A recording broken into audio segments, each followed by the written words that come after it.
In just 2 years' time, Jim Gant has gone from being called an American hero to being labeled a disgrace to the military. Now, as he walks the streets of Seattle, the 46-year-old Gant is a broken man. His silver star and wounds from combat and dedication to his men, long forgotten by most of those who used to praise him, with only a few exceptions. He clearly had grit, he had guts, he had intelligence. General David Petraeus became Gant's biggest supporter when Petraeus took over command of the war in Afghanistan. He is one to whom we also owe a debt of gratitude, even recognizing how things ended for him. Hey, what do we got? Outside of the military, few Americans have heard the story of what happened to Jim Gant, seen here from the back, heading into a firefight. A dynamic, hard-charging major in the Green Berets who dressed and fought like a native and was once considered a key to winning the war in Afghanistan. You did go native. Is that fair to say? Yes, I did. Today, the fight seems to have gone out of Gant, and he longs for Afghanistan. You were comfortable there? The most comfortable I've ever been in my whole life. We can have the best tactics in the world, the best equipment in the world, the best plan in the world. What it's going to come down to when this happens is that our bravery, our courage to fight. That's what it's going to come down to. Gant's unconventional tactics in working with the tribes of Afghanistan and willingness to break the rules made him a serious threat to the Taliban, and, he now says, to the army bureaucracy that would later break him. They did not deal with me honorably. There were some people in my chain of command who were absolutely looking for something to do to get me off the battlefield. Come on, man! For some, Gant was seen as a modern American version of Lawrence of Arabia, the Englishman T.E. Lawrence, who lived and fought with Arab tribes, immortalized in David Lean's film, and idolized by Gant himself. Any sentence that mentions T.E. Lawrence and Jim Gant, I'm proud of. I'm proud of that. For others, Gant was the Colonel Kurtz character in the Vietnam War film, Apocalypse Now, gone native, out of control, out of his mind. You know, I'm not innocent. I did break the rules, and I have never said that I didn't. You drank alcohol. I drank alcohol. You took painkillers. I took painkillers. You had a woman living with you who was a civilian. Yes, yes. And not just any woman. She was one of America's most experienced war correspondents, Ann Scott Tyson, who would quit the Washington Post and leave behind her family to secretly live with Gant as his lover for almost a year in one of the most dangerous corners of Afghanistan.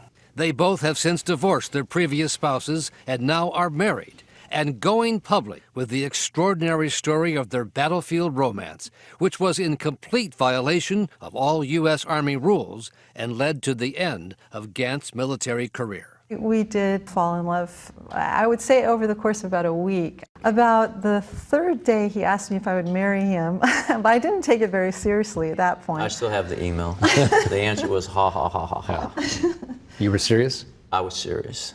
Tyson has written a book, American Spartan, about how they fell in love and literally went to war together, and documented it in hours of videotape she provided to ABC News.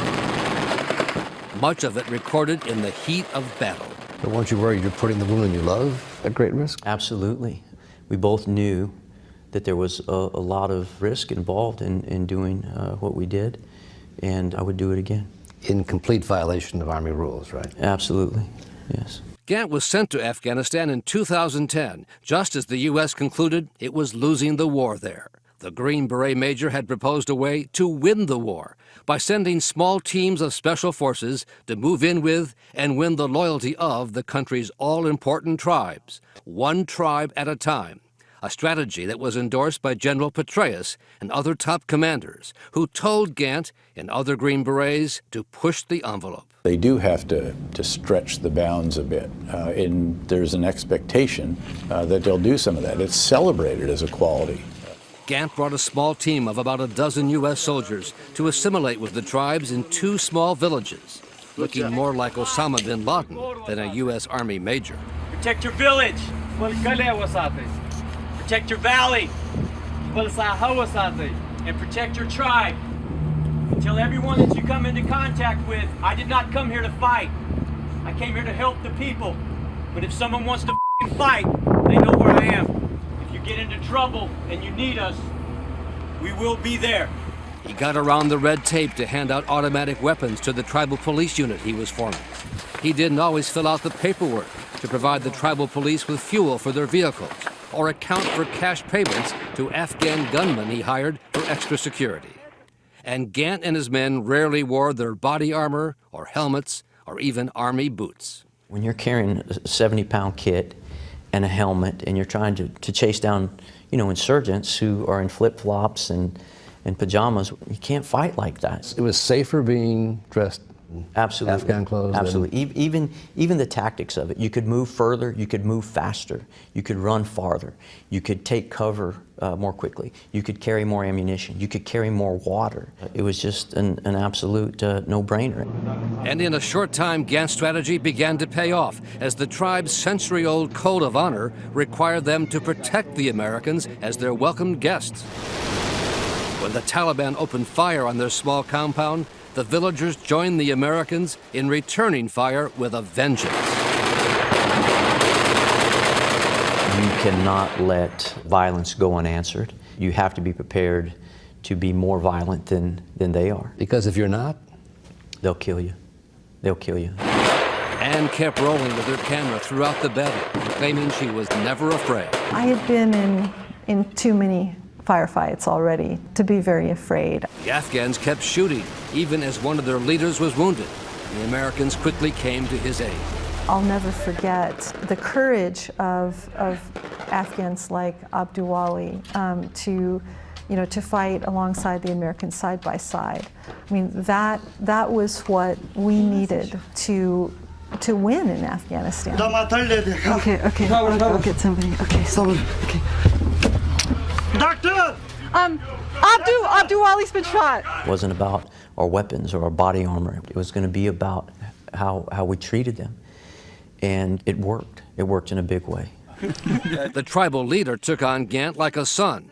Gant nicknamed him Sitting Bull, and Gant's village became one of the few examples of success in Afghanistan, called by some the petting zoo because so many politicians and top commanders showed up for tours and photo ops. As the senators, including John McCain, walked around, Anne says she had to hide for fear they would recognize her from her days at the Washington Post. When he came, I stayed out of the picture. At other times, though, she was out in the open, trained to use weapons, and she says the Taliban was overheard on radios talking about the woman they called Gant's wife. We didn't want my presence there to be widely known, but at the same time, a lot of people knew about it. Gant would later be accused of putting his men at extreme and unnecessary risk by having Anne in the area, a charge they both deny. I never left the battlefield defeated. I never lost a man. Perhaps the most important test of Gant's strategy came after 4 U.S. soldiers were killed elsewhere in the country when their Afghan counterparts became angry over the reported burning of Koran. Gant told his men he was going to ignore orders to stay inside the compound.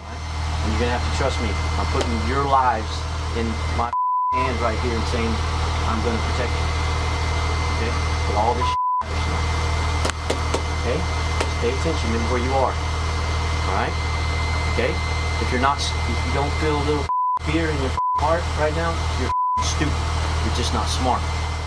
Gant said he was leaving the compound to walk around among the villagers to send a message he trusted them.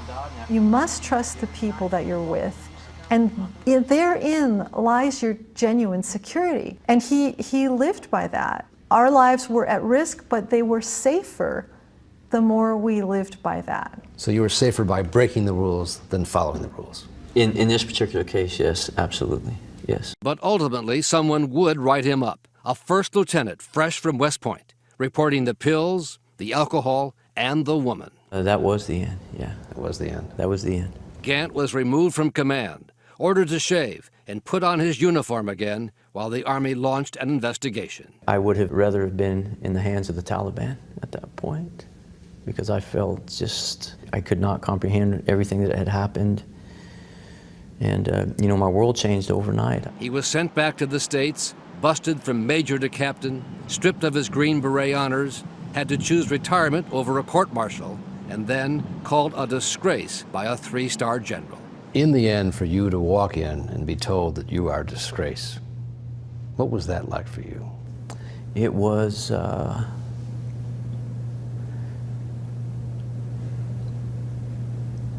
it was heartbreaking. I gave them everything that I had. I had nothing left to give them. And yeah, it was just even to hear it now, it's very painful. Harsh words. Harsh words. Harsh words, yeah. And you accepted that? I did. I did. And today?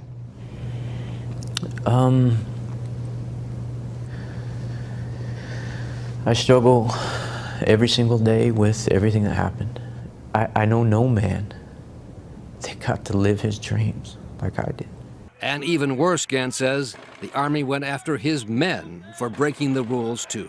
The very men that I wanted to protect at all costs were the ones that they went after, and they knew that. I understand me, I'm the commander. I made those decisions.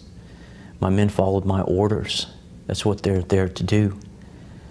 And for them to do that was the worst thing for me. Still is. It's an honor. Strength and honor, man. But his men remain among the few in the military willing to see and be seen with him. He was the biggest idol in my life at that time. Over pizza and beer one night in Seattle. We won. We won. Some of them, now stationed nearby, came to offer their support. Jim Gant's probably the best commander I've ever had. I would go back to war with him in a heartbeat. Keep drinking, bro. The moment they let Jim Gant go is the moment they lost the war in Afghanistan. That's all I can say.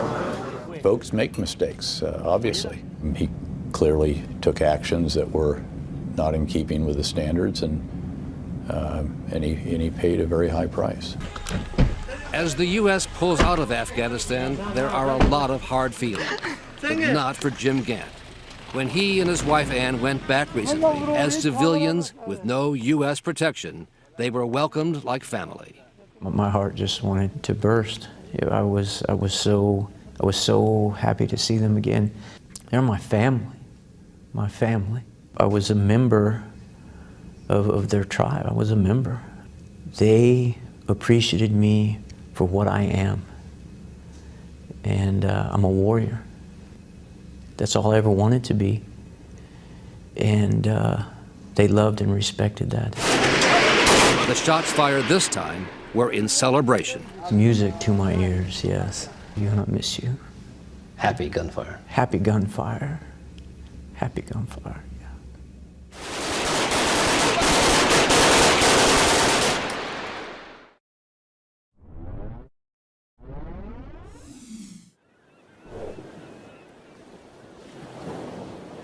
In just 2 years' time, Jim Gant has gone from being called an American hero to being labeled a disgrace to the military. Now, as he walks the streets of Seattle, the 40 fight seems to have gone out of Gant, and he longs for Afghanistan. You were comfortable there? The most comfortable I've ever been in my whole life. We can have the best tactics in the world, the best equipment in the world, the best plan in the world. What it's going to come down to when this To happens. Jim Gant, seen here from the back, heading into a firefight. A dynamic, hard-charging major in the Green Berets, who dressed and fought like a native, and was once considered a key to winning the war in Afghanistan. You did go native. Is that fair to say? Yes, I did. Today, the biggest supporter when Petraeus took over command of the war in Afghanistan. He is one to whom we also owe a debt of gratitude, even recognizing how things ended for him. Hey, what do we got? Outside of the military, few Americans have heard the story of what happened. 26-year-old Gant is a broken man.